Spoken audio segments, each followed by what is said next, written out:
and influential superstars that we've probably seen in this generation.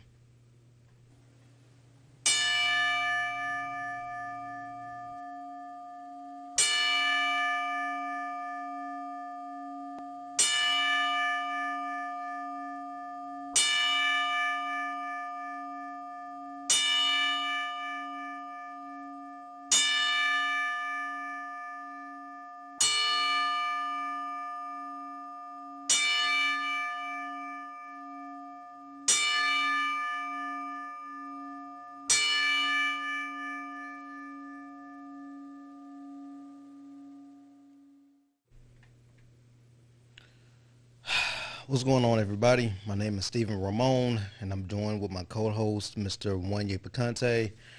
And this is a special edition under some difficult circumstances of Wrestleaholics. In case you didn't know, as of August 24th, 2023, Bray Wyatt has suddenly and unexpectedly passed away. So we had a whole show that we were going to do today, release Saturday, but we figured that we would change everything up and pay homage to a incredible superstar who definitely is gone way too soon. Wanye. Yeah, man. Yeah, it's pretty wild and devastating, especially as, a fan of his. Granted, he wasn't one of my favorite wrestlers, but I appreciated his work. A lot of the elements that he added to wrestling. But it is with heavy hearts that us here at Wrestleaholics report that the iconic WWE wrestler Bray Wyatt has passed. The reports first broke via Twitter through Triple H's posting that he had received a phone call from WWE Hall of Famer Lawrence Michael Rotunda, which was Bray Wyatt's father, that his son had passed. It was an unexpected passing of the WWE superstar who had given the fans and the world an appreciation for the darkness. He touched the lives of many, from the children who originally were afraid of the Fiend but grew to love Bray Wyatt. Even the adults became very fond of the twisted yet very relatable character that was Bray Wyatt. From a wrestling standpoint, he gave classic matches as an up-and-coming talent in NXT as Husky Harris, then erupted onto the main roster as a mysterious cult leader of his unlikely bunch of extremely talented misfits, the Wyatt family. The Wyatt family consisted of the late John Huber, a.k.a. Luke Harper, a.k.a. Brody Lee, current WWE wrestler Adam Joseph Schur, a.k.a. Braun Strowman, and current free agent wrestler Joseph Charles Rudd, a.k.a. Eric Redbeard. The group would go on to terrorize the main roster as a very dominant faction with several championship runs along the way. Even after the family split, Bray would have success as a singles competitor and achieve championship status multiple times. As a avid wrestling fan, it is a sad day. It seems a bit unreal to think that we lost somebody who the entire wrestling community was waiting for the return. We got a bit antsy because we got a little bit from his final match, the Pitch Black. Yeah. With LA Knight. And, I'm sorry, I'm a bit overwhelmed because I just didn't expect this. What do you think? Being a wrestling fan for so long,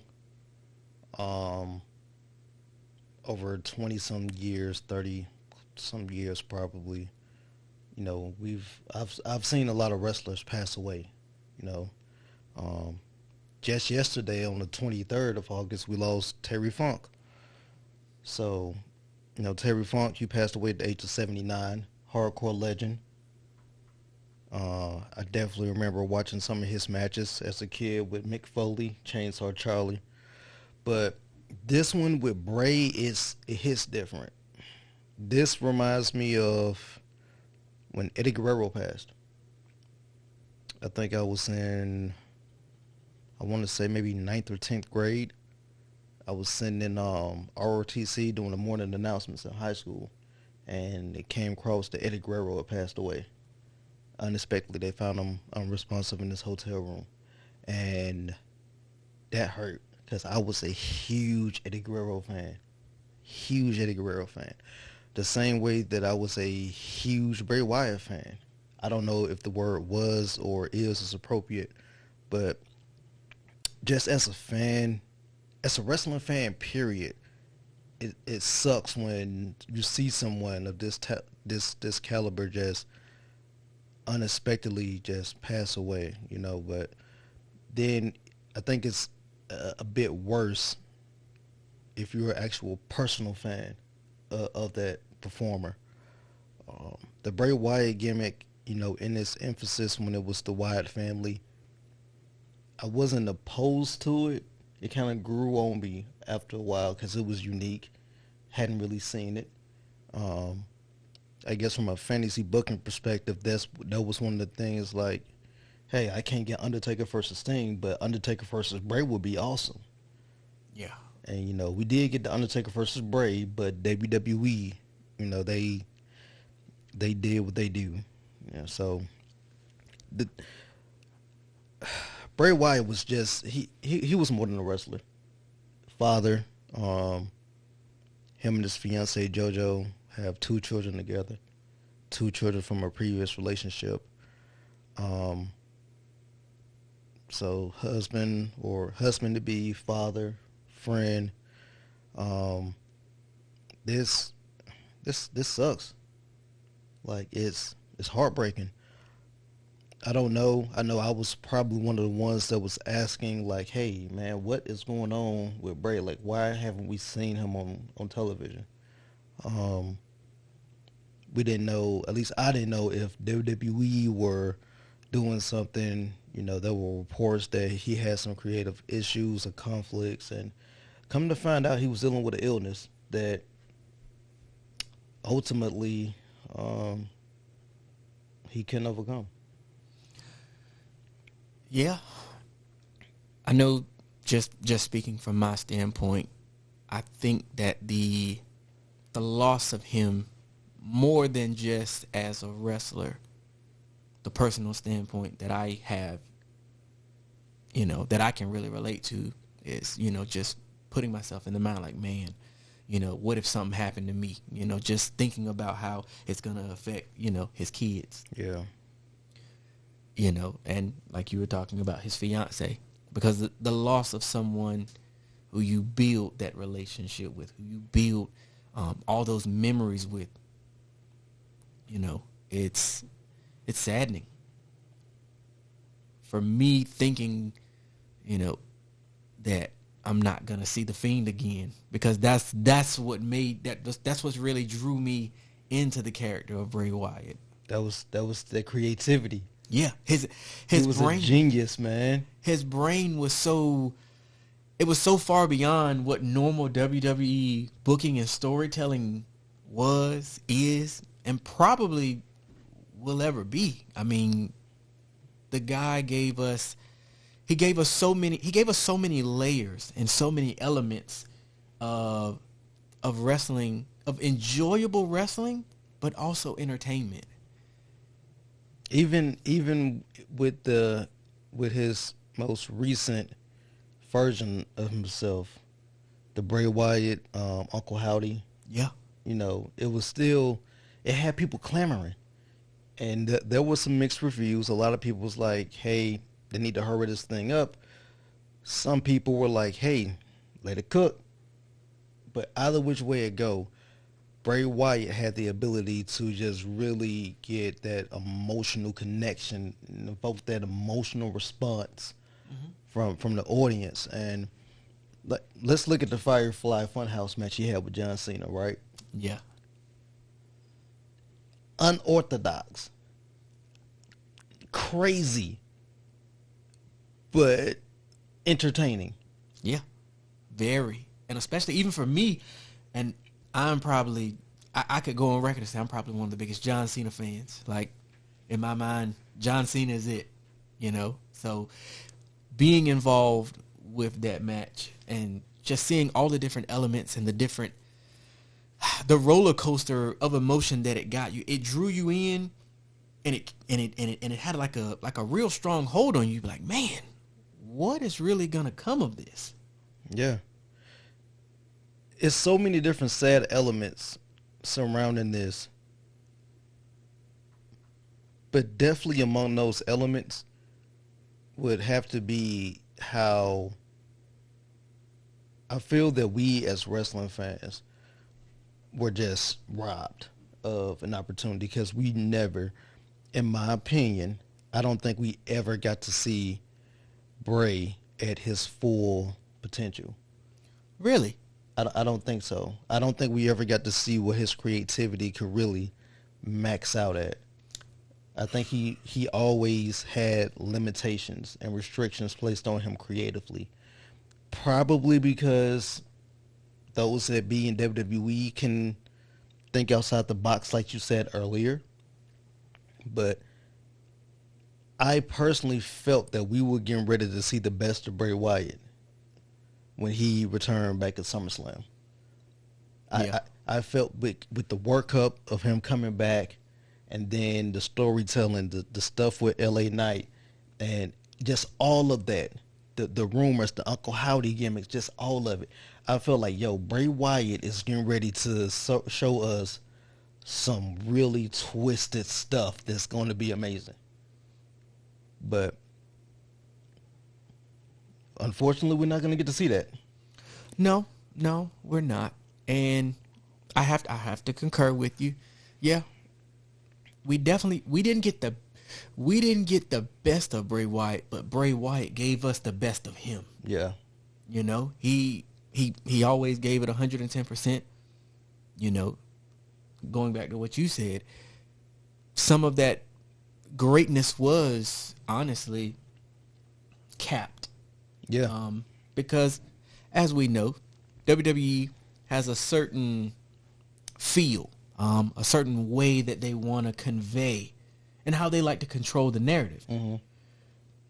And with Bray Wyatt's character, I mean, even going with the Uncle Howdy stuff, you could tell that the way it was going, it was building up. Yep. You know, the momentum was going from the vignettes to the promos to the little sprinkles of just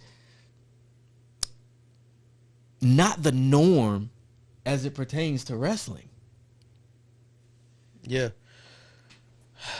So since we're talking about Bray and his in-ring career, we called out the Firefly Funhouse match. Mm-hmm. Right? You said The Fiend was probably your favorite iteration of Bray. Yes. What was your favorite Fiend moment?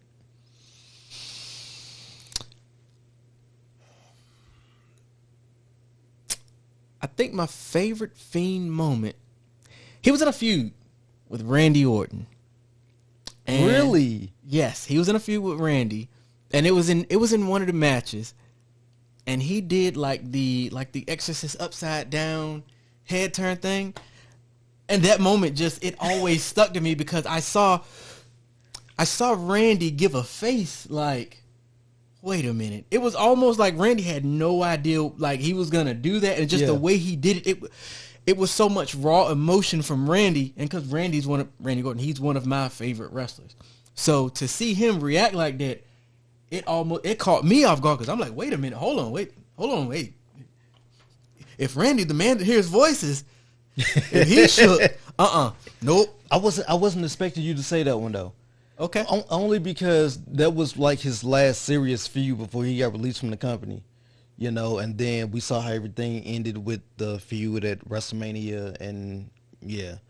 I think my favorite Fiend moment probably had to be the debut of the Fiend. It was at SummerSlam. I'm thinking. Against Finn Balor. Mm-hmm. Because prior to that, we had seen like that was his first actual match as the Fiend. So just the entrance, the whole presentation, I was like, holy smokes. Like, yo, I don't know what this dude is, but it's freaking sick. Yeah. Because I always kind of like the dark guys anyway. Of course. We always do. We like the mysteriousness. We like the essence that they just the aura that they give, because they give us something different, because, you know, as wrestling fans, it's always heel face, heel face, heel face, you know. To get something mysterious with a dark spiritual essence to it, it always gives us, you know, a different vibe. Maybe it's because we all grew up with The Undertaker. You know, I think so. I would dare have to say that. So, all right, that was your favorite Fiend moment. Did you have a favorite moment with Bray Wyatt?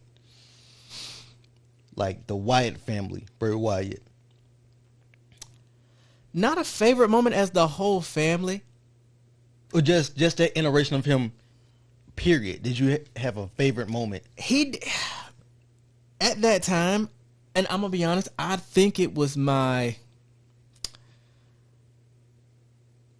I guess, amateur or novice wrestling fan.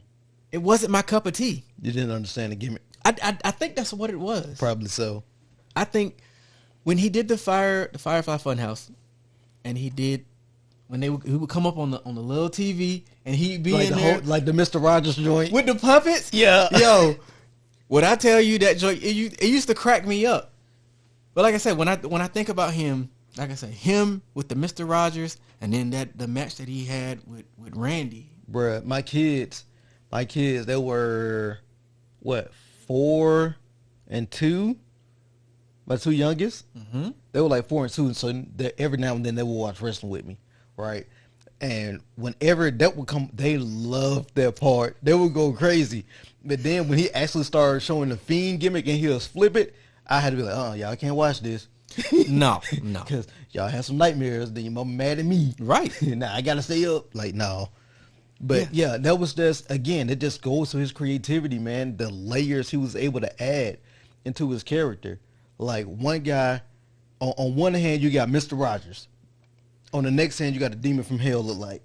Yeah.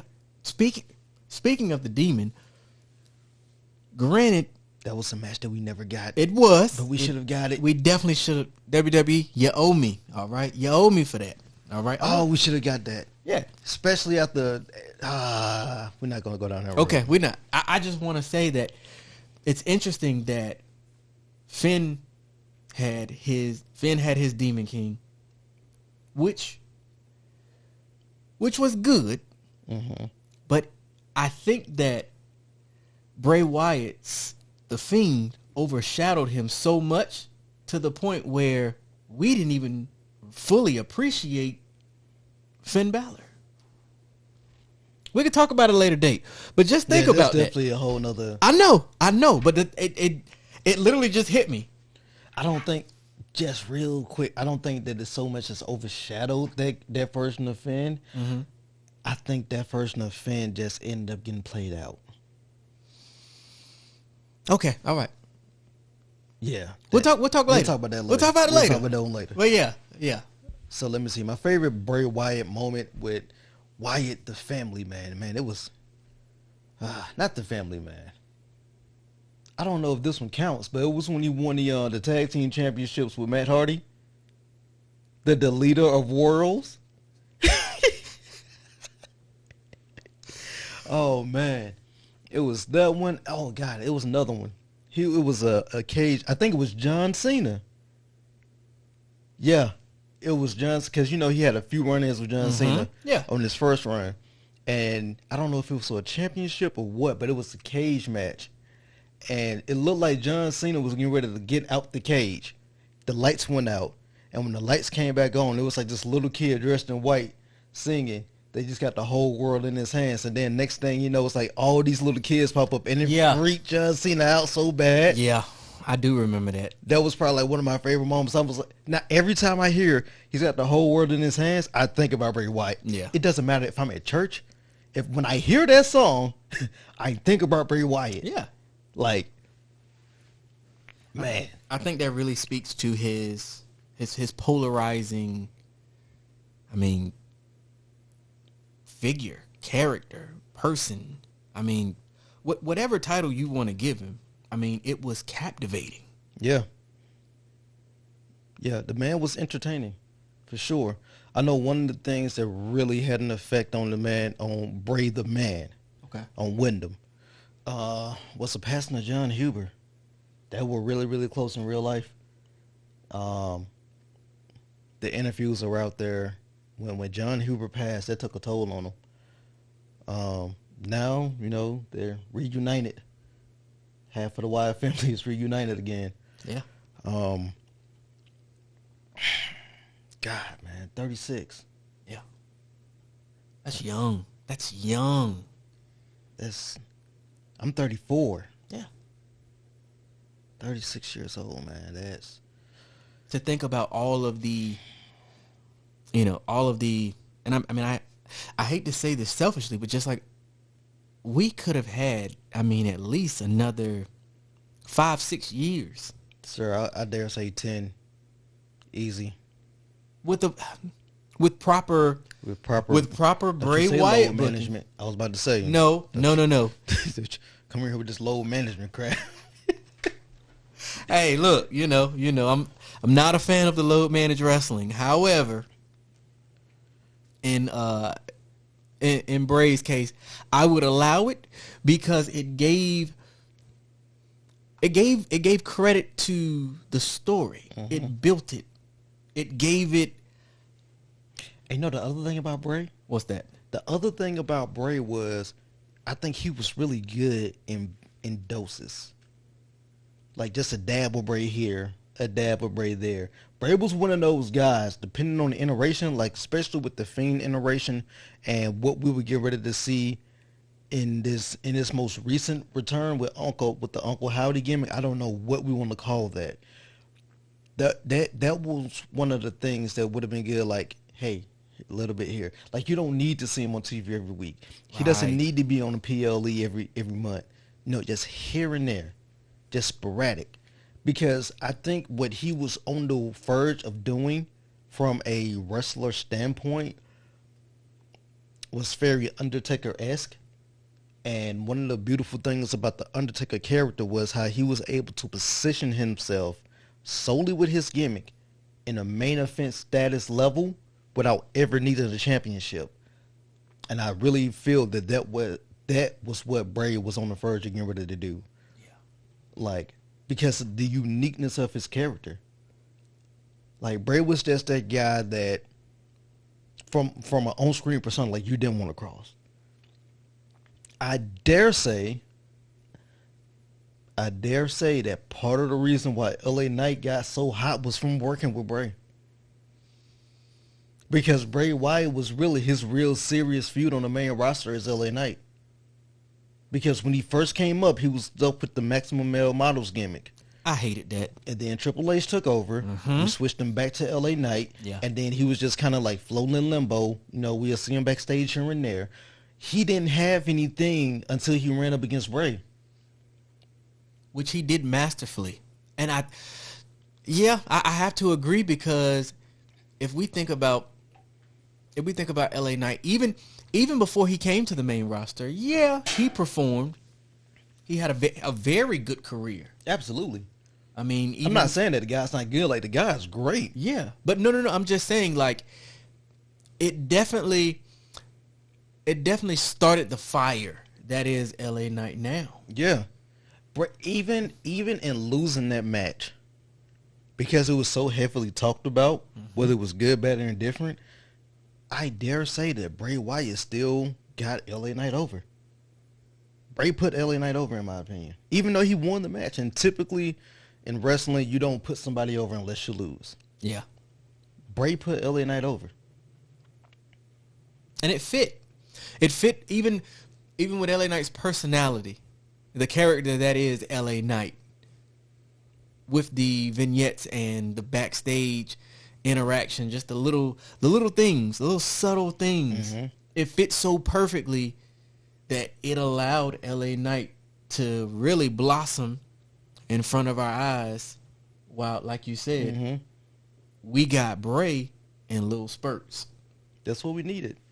And then I don't even know where we were getting ready to go, because remember, it was like before the feud with Bray. I mean, before the match, and it was like one of the promos, probably like a week or two before, and it was Bray in the ring, Uncle Howdy in the ring, LA Knight in the ring. Yep.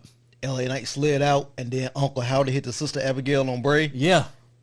And I was like, oh my God, like this is beautiful. Yeah. Like, I don't know what to think right now.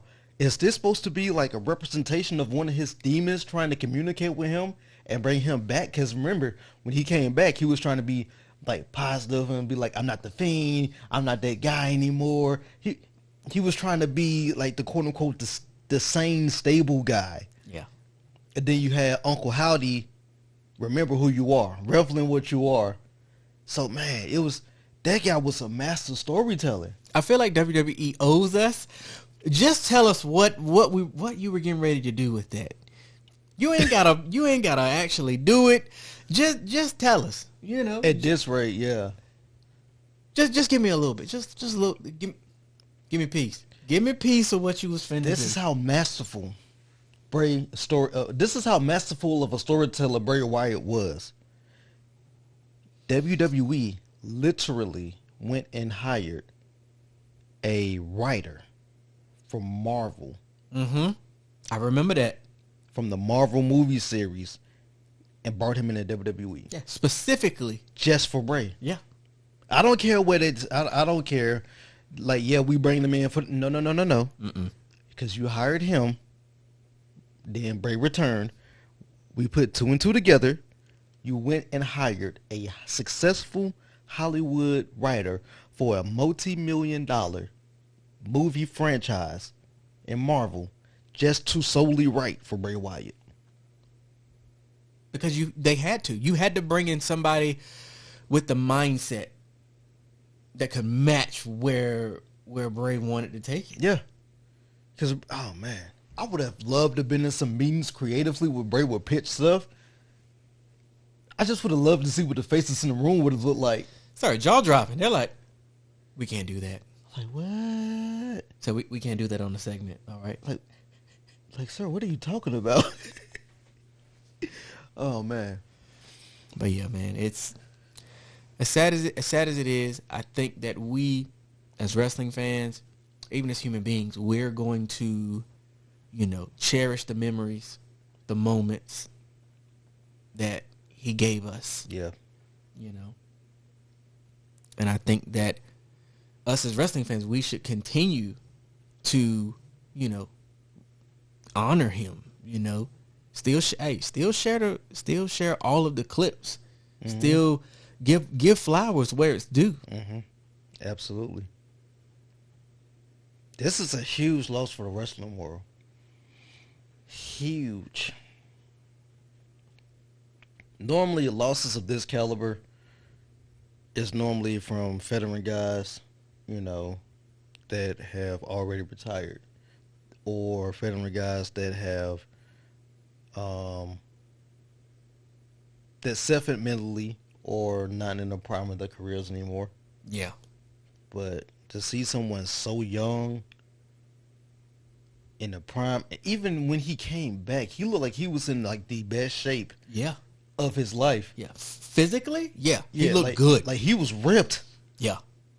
Like he was ripped. Yeah. Matter of fact, you remember when they did, what was it? It was the Raw. When him, The Undertaker, and that was LA Knight. That was that? Yeah, because it was leading up to the Pitch Black match. Because it was the Raw. It was not Legends Night. Was it Raw Anniversary? It may have been either Raw Anniversary or Legends Night. Yeah, it was something. But it was something. I remember that. And it was like almost like the changing of the guard. Mm-hmm. Man, yeah, he looked good. He looked real good. Yeah, man. I'm sitting here. I'm looking at the screen, at the slides, the graphics that we got up, and it's just like invoking so many different memories, man. Like, God was a creative masterpiece. I've said that like 5,000 times probably, but it can't be said enough.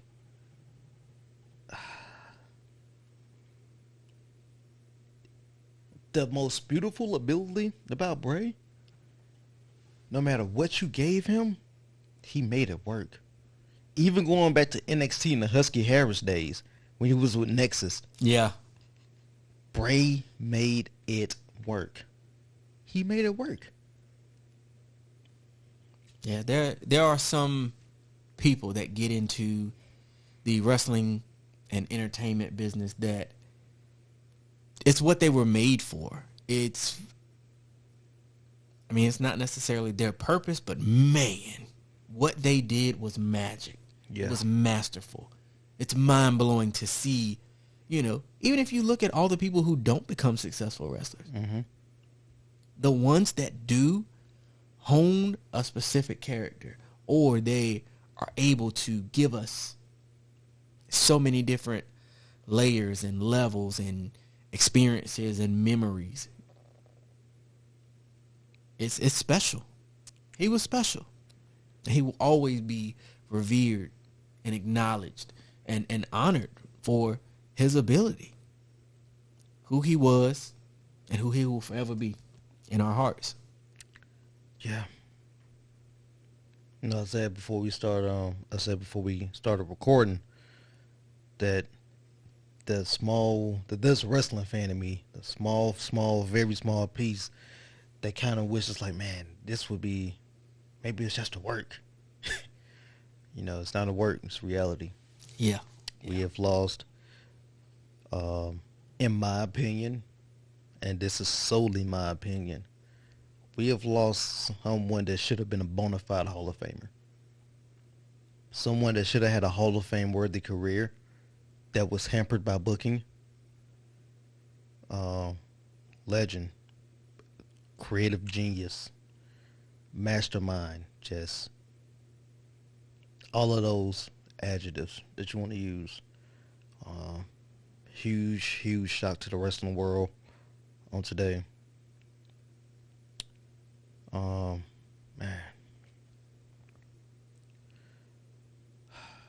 You got anything else you want to add? Only thing I want to say is I continue to pray for the family. Yes. The family, the friends, the kids, everyone that is going to be affected by this, who's currently affected by this. Same way WWE likes to say, then, now, and forever. Yeah. Keep those people in your thoughts and prayers because they are going to need it. Yeah. They are going to need it. Most definitely. So, again, us here at WrestleHolics are sending our condolences to the family of Wyndham Rotunda, also known as Bray Wyatt, his children, his fiance, his father, his friends. You guys are in our hearts and our prayers. Of course, we can never truly understand the magnitude of your loss. We only saw Bray from behind the TV screen. You all saw Bray on a daily basis. So we are definitely praying for you guys. So you guys, you all, our viewers here at WrestleHolics. Again, this wasn't what we had planned to record tonight. With that being said, we probably will not be releasing the show this Saturday. We will be back next Saturday with episode 4. Yeah, episode 4. Episode 4 of Heel Turn Talk. That's episode that you probably gonna want to tune into. Gonna be talking about some good stuff on there. Who's better as a heel? Who's better as a face? Nostalgia versus now. Which era of wrestling is better? So definitely hit that subscribe button. Check it out. Come back. But for now, once again, the wrestling world has lost a great performer today. Our hearts and prayers are with the family, and I think it's only befitting that we end this video with the same way we started it, which would be a replaying of the 10-bell salute to Bray Wyatt. Thank you guys for watching. Be sure to let us know down in the comments some of your favorite Bray Wyatt moments. How do he make you feel as a fan? Just share the love, your fondest memories of Bray, whatever. Drop them down in the comments. We'll love to hear those memories. But until next time, peace.